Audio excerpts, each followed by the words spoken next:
দেশে সড়ক দুর্ঘটনার রোধ, সড়ক নিরাপত্তা বৃদ্ধি সহ সরকারের কার্যক্রম জোরদার করতে সংশ্লিষ্ট দপ্তরগুলোর ঊর্ধ্বতন কর্মকর্তাদের সঙ্গে সকালে সচিবালয় বৈঠকে বসেন সড়ক পরিবহন ও সেতুমন্ত্রী শেখ রবিউল আলম। সভা শেষে ঈদযাত্রা নিয়ে কথা বলেন মন্ত্রী। ঈদের জার্নি স্মুথ হয়েছে বলে আমি মনে করি, কারণ 1.5 কোটি মানুষ 3 দিনের মধ্যে ঢাকা ছাড়তে চেয়েছে। কোথাও কোনো বড় ধরনের 2-1টি অনাকাঙ্ক্ষিত দুর্ঘটনা ঘটেছে, সেটার জন্য আমরা দুঃখিত। এছাড়া যানজট বলেন, মানুষের ঘন্টার পর ঘন্টা অথবা যানবাহনের অভাবে বাড়ি যেতে পারছে না, ঈদের দিনও রাস্তায় কেটেছে, এরকমও ছিল এর আগে।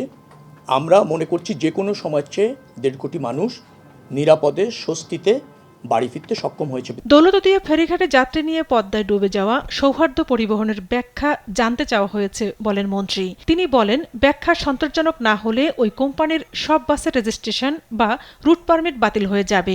সৌহার্দ্য পরিবহন যেটা শুধু ওই গাড়ির রুট না, তাদের আগামীতে তাদের কাছে জবাবদিহি চাওয়া হয়েছে, ব্যাখ্যা চাওয়া হয়েছে।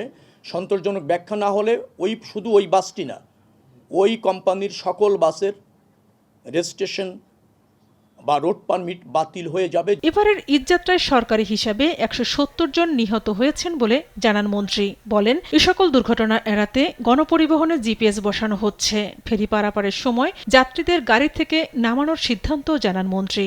জিপিএস সিস্টেম আমরা চালু করার নীতিগত সিদ্ধান্ত নিয়েছি। সব পাবলিক পরিবহনে, সব পরিবহনে জিপিএস থাকবে, তাহলে দেখবেন যে নিয়ন্ত্রণ আরও বেশি সম্ভব হবে। স্পিড। এ সময় সড়ক পরিবহন প্রতিমন্ত্রী বলেন, যখনই যে অসঙ্গতি সামনে এসেছে তা দূর করার উদ্যোগ নেওয়া হয়েছে। আমরা এবার আসলে চেষ্টা করেছি, আমরা নতুন এসেছি, তারপর আমরা সমন্বয় করার চেষ্টা করেছি, সবাইকে নিয়ে কাজ করার চেষ্টা করেছি। আপনারা আমাদেরকে অনেক ইনফরমেশন দিচ্ছেন, যেগুলি আগামী দিনে আমাদের আরো বাস্তবায়ন করার জন্য সহজ হবে। যানজট ব্যবস্থাপনায় কিছুটা চুক্তি বিচ্যুতি হলেও এবারের ঈদযাত্রা স্বস্তির ছিল বলে দাবি করেন মন্ত্রী প্রতিমন্ত্রী দুজনেই। নিরাপদ করবার জন্য। ঝর্ণা রায়, দেশ টিভি, ঢাকা।